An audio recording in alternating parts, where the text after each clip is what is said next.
Hello everyone and welcome back to Lucky Loaders 15, where I'll be giving you 3 tips for tomorrow's racing. Now before we get stuck into them, just want to go through a couple of things with you. Now first of all, if you haven't done so already, make sure you check out the latest video I did on Shireen Wu's YouTube channel, where we were previewing the Guineas meeting at Newmarket this weekend. So if you want to know some of my thoughts and feelings on that, of course I'll be doing tips here on my own YouTube channel for that meeting. But if you want to get a heads up, make sure you check it out. I'll leave a link in the description box below. So yeah, well worth watching. Also as well, quickly just want to recap on how our selections performed today. It's been a good day overall, as we've had a couple of winners. Zookeeper was a nice winner for us at Newmarket, and also as well Coley's Cocoa was a bit of a gamble at Musselburgh, and that got the job done for us as well. So 2 good results. The Nap was frustrating, as unfortunately she was declared a runner. I know she reared in the stalls and she just didn't go. The majority of bookmakers were offering justice refunds. They were avoiding the selection there and giving also as well free bets in some circumstances. I know there were 1 or 2 firms that didn't pay out, but yeah, that's just the way it goes. Unfortunately, that's just racing. It's unfortunate when things happen like that. And the other selection that ran for us was Saudi. It again was well supported in the market, but in the end, just don't know what happened, just clearly didn't stay. But Classical Dream, who saw that one?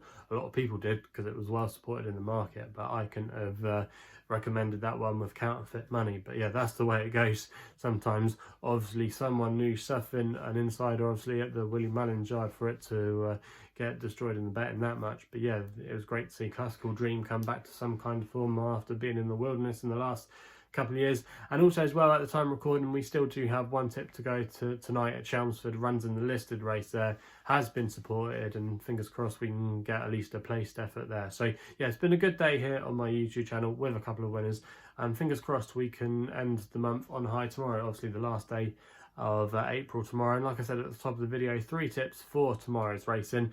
And we're going to be going to Chepstow for the first one. I think it's the first flat meeting they've got there this season. We go to the 220 with my next best, with a horse called She's All in Gold, currently available at 10-3 with bookmakers, and Richard Kingscote is booked to ride for Tom Dascombe. Now this horse is going to be making her handicap debut tomorrow off a mark of 66. She's by Golden Horn, who, if you know me here on my YouTube channel, is a sire that I really like, and I think his horses do better with age, and she's a 4-year-old filly, so you think she's going to start to come into her own now. Also as well, what is going to be key to her tomorrow, other than making her handicap debut, is that she's stepping up in trip markedly to 2 miles. She has been tried at 1.5 miles, and she has shown some decent ability. She ran on in the end to pick up 4th place at Wolverhampton, which actually didn't turn out to be a bad novice race in the end.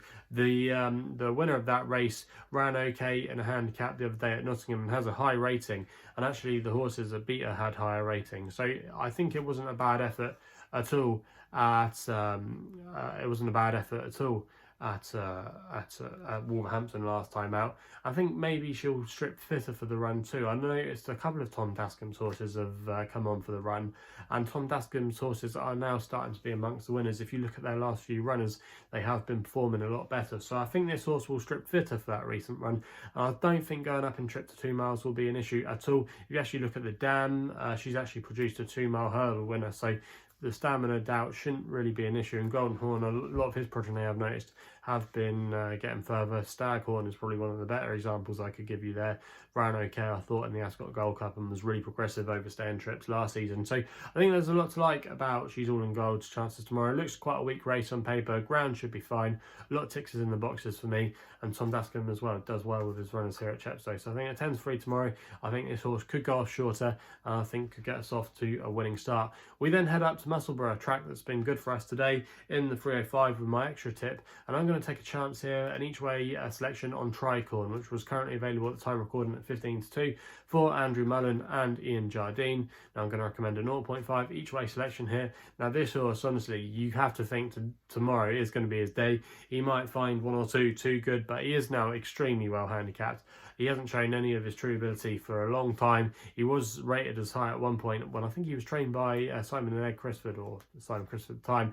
He was rated as high as 105, but he's now £40 low. He's been slipping through the grades, and he's now ended up with Ian Jardine after being previously trained by Ruth Carr. Now, I thought his last effort last time out was actually a really encouraging run when he finished in 4th place. The winner of that race, Greengage, went on to win again earlier this week at Ayr, so there was a little bit of a form boost to that run.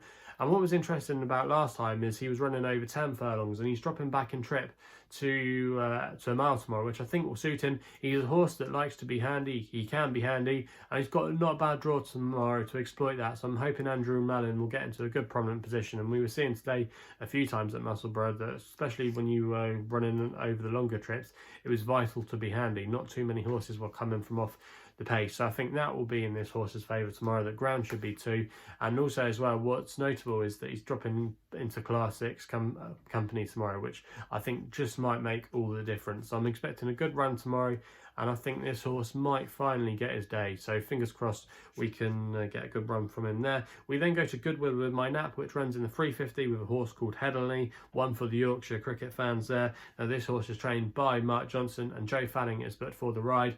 Now this horse will be making his handicap debut tomorrow off a mark of 83, but I think that's a fair mark from what we've seen from him so far. He's won his last 2 starts. He won towards the back end last season in the autumn at Chelmsford. He had a little bit of a break, and we saw him a couple of weeks ago when he won at Redcar. But even though he only just got the job done, I thought he did okay, considering he had to give away a penalty to the majority of his rivals, and also as well that was his first run of the season, and I think he'll come on for that run. And even though there are 1 or 2 nice horses in here, I just think he might get an easy soft lead tomorrow, and it could be a classic case like we saw with Zookeeper earlier. These Mark Johnson horses that just get an easy lead out in front and just stay there at the end. Mark Johnson as well loves to send runners down to Goodwood, has a really good record there over the years, and I think this horse will be one of these horses we want to keep on side and could just keep on progressing this season. And I think eventually he could maybe get 10 furlongs, but I think the mile is the right trip tomorrow, and I think he'll have too much for all of them tomorrow. So I think at the price he is at 9-4 at the moment, I think that's a fair price,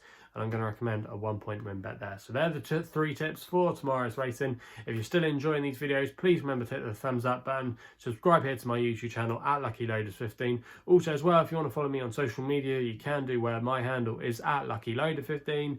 Please gamble responsibly. Hopefully we can have some more winners tomorrow, and we'll be seeing you soon.